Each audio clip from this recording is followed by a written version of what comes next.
I'll just read a little passage from Cornell West and I at a people's hearing at Goldman Sachs.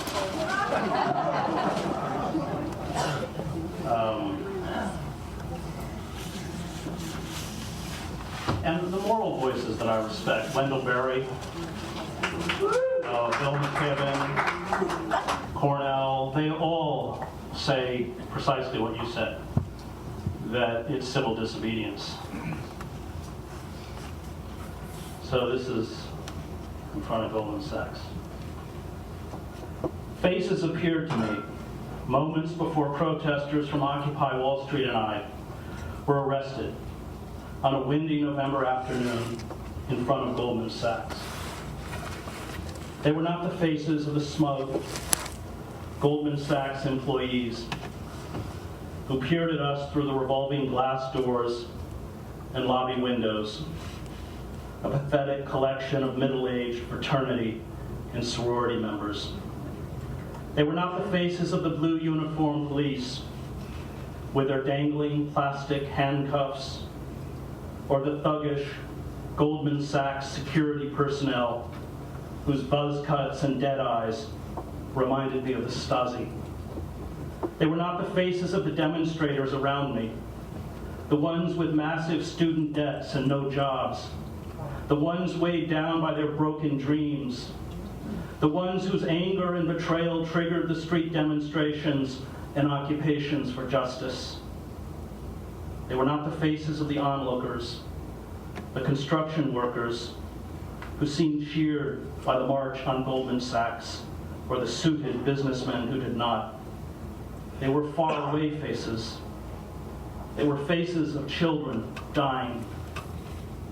They were tiny, confused, bewildered faces I had seen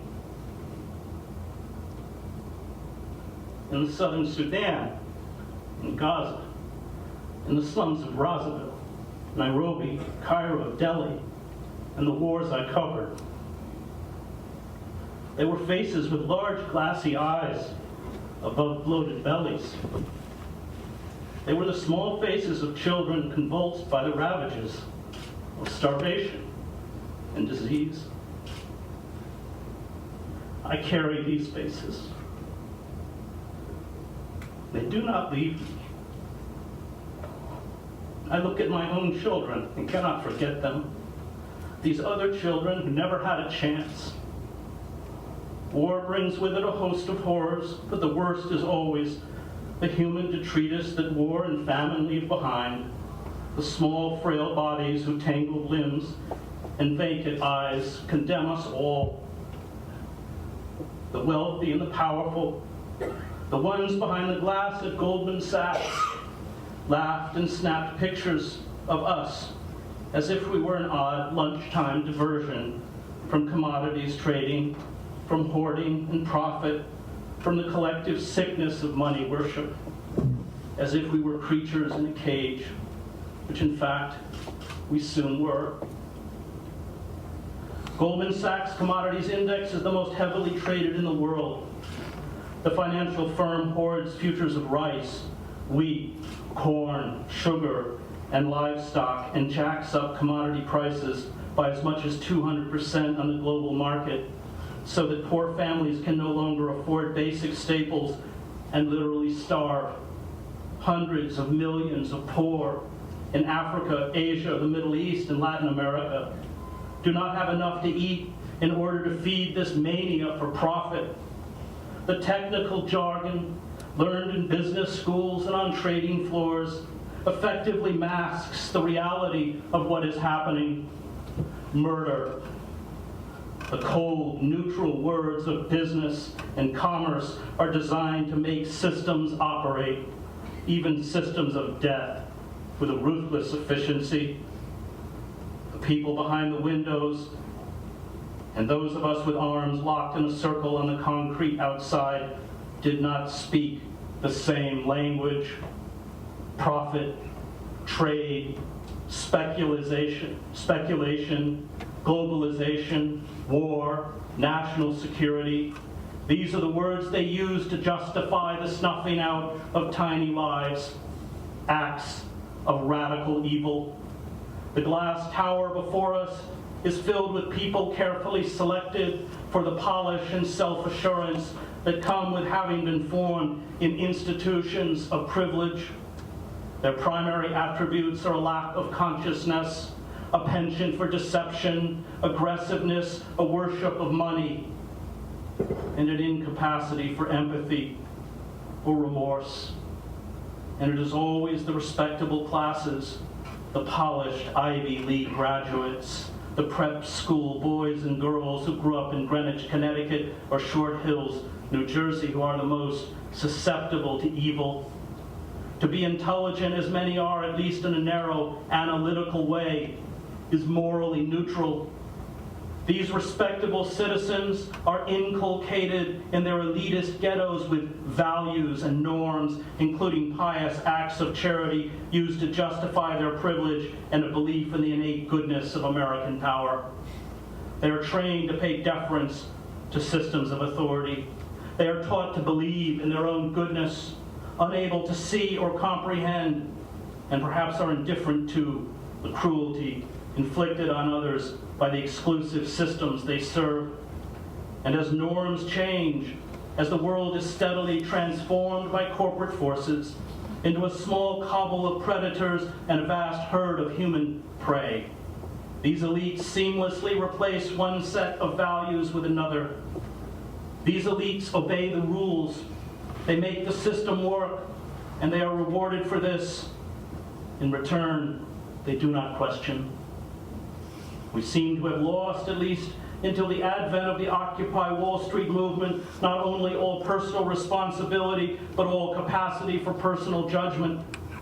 Corporate culture absolves all of responsibility. This is part of its appeal. It relieves all of moral choice. There is an unequivocal acceptance of principles such as unregulated capitalism and globalization as a kind of natural law. The steady march of corporate capitalism requires a passive acceptance of new laws and demolished regulations, of bailouts in the trillions of dollars and the systematic looting of public funds, of lies and deceit. The corporate culture epitomized by Goldman Sachs has seeped into our classrooms, our newsrooms, our entertainment systems, and our consciousness.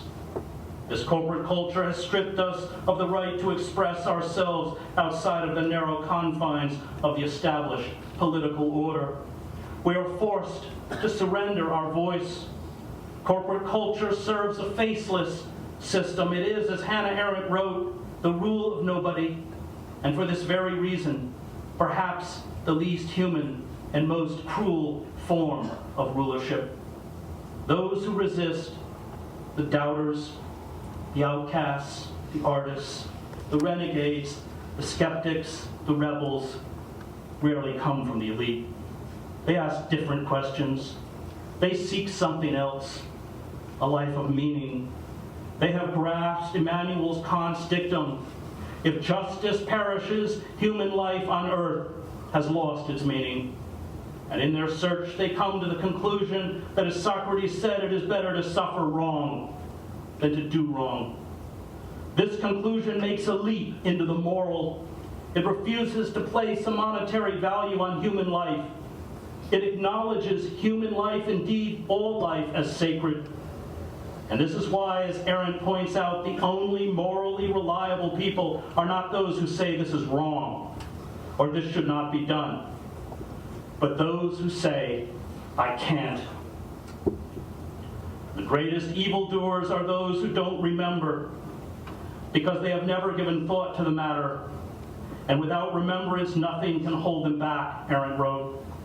For human beings, thinking of past matters means moving in the dimension of depth, striking roots, and thus stabilizing ourselves so as not to be swept away by whatever may occur, the zeitgeist or history or simple temptation. The greatest evil is not radical. It has no roots. And because it has no roots, it has no limitations.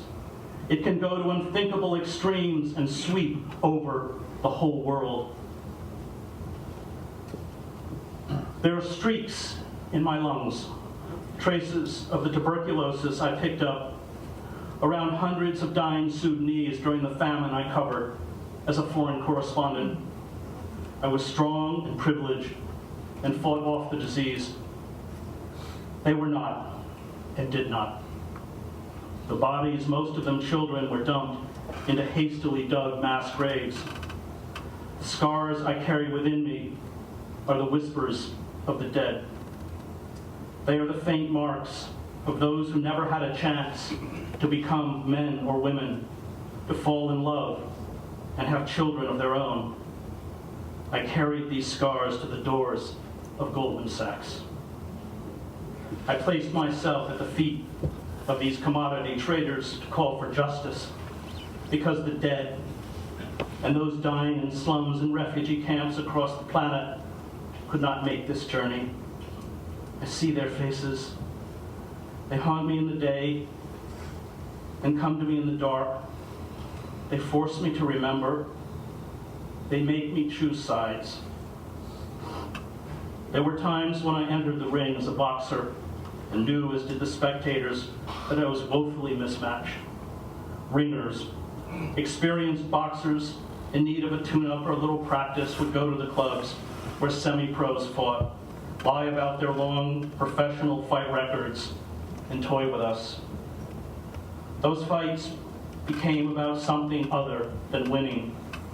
They became about dignity and self-respect. You fought to say something about who you were as a human being. These bouts were punishing, physically brutal, and demoralizing. You would get knocked down and stagger back up. You would reel backward from a blow that felt like a cement block. You would taste your blood on your lips. Your vision would blur. Your ribs, the back of your neck, and your abdomen would ache. Your legs felt like lead. But the longer you held on, the more the crowd turned in your favor. No one, not even you, thought you could win. But then, every once in a while, the ringer would get overconfident. He would get careless, and he would find deep within yourself some new burst of energy, some untapped strength, and with the fury of the dispossessed, bring him down. I have not put on a pair of boxing gloves for 30 years, but I feel this twinge of euphoria again in my stomach, this utter certainty that the impossible is possible, the realization that the mighty can fall. Thank you.